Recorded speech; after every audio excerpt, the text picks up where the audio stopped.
ব্রণের সমস্যা গুরুতর না হলেও ভোগান্তির কারণ হতে পারে। এটি কেবল চেহারা সৌন্দর্যই নষ্ট করে ক্ষান্ত হয় না, সেই সঙ্গে ত্বকে জ্বালা, চুলকানির মতো সমস্যাও তৈরি করতে পারে। তবে ব্রণ হলে দুশ্চিন্তার কিছু নেই, এক্ষেত্রে অনেকগুলো ঘরোয়া উপায় রয়েছে।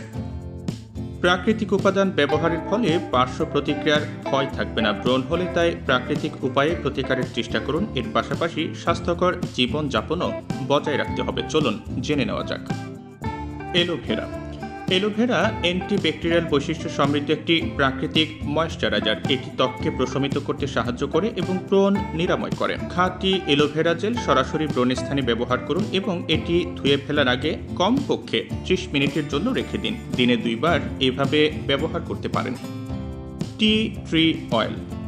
টি ট্রি অয়েল তার অ্যান্টিব্যাকটেরিয়াল এবং অ্যান্টি ইনফ্ল্যামেটরি বৈশিষ্ট্যের জন্য বিখ্যাত। এটি ব্রণ সৃষ্টিকারী ব্যাকটেরিয়া কমাতে এবং প্রদাহ প্রশমিত করতে সাহায্য করে। নারিকেল বা জোজোবা তেলের সঙ্গে কয়েক ফোঁটা টি ট্রি অয়েল মিশিয়ে তুলোর সাহায্যে আক্রান্ত স্থানে লাগান। ভালো ফলাফলের জন্য এটি প্রতিদিন 2 বার ব্যবহার করুন।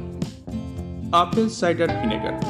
আপেল সাইডার ভিনেগারে অ্যান্টিমাইক্রোবিয়াল বৈশিষ্ট্য রয়েছে, যা ব্যাকটেরিয়াকে মেরে ফেলতে এবং ত্বকের পিএইচ স্তরের ভারসাম্য বজায় রাখতে সাহায্য করে। 1 ভাগ আপেল সাইডার ভিনেগার 2 ভাগ পানির সঙ্গে মিশিয়ে একটি তুলোর বল দিয়ে আক্রান্ত স্থানে লাগান। এটি ধুয়ে ফেলার আগে 10 থেকে 15 মিনিটের জন্য রেখে দিন। দিনে 2 বার এভাবে ব্যবহার করুন।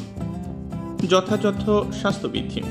ব্রণ প্রতিরোধের জন্য ভালো স্বাস্থ্যবিধি বজায় রাখা অত্যন্ত গুরুত্বপূর্ণ। প্রতিদিন গোসল করুন, বিশেষ করে ঘামের পরে ত্বক পরিষ্কারে ক্লিনজার ব্যবহার করুন। এক্ষেত্রে সাবান এড়িয়ে চলুন, যা ত্বকের প্রাকৃতিক তেল নষ্ট করে ফেলতে পারে এবং আরও জ্বালা সৃষ্টি করতে পারে। এক্সফোলিয়েশন। নিয়মিত এক্সফোলিয়েশন ত্বকের মৃত কোষগুলোকে অপসারণ করতে সাহায্য করতে পারে, যা ছিদ্রগুলোকে আটকে রাখে। সপ্তাহে 1 বার বা 2 বার ত্বকে এক্সফোলিয়েট করুন। সেই জন্য একটি মৃত এক্সফোলিয়েটিং স্ক্রাব বা লোহা ব্যবহার করুন। অতিরিক্ত এক্সফোলিয়েট না করার বিষয়ে সতর্ক থাকুন, কারণ এটি আরও বেশি জ্বালা সৃষ্টি করতে পারে।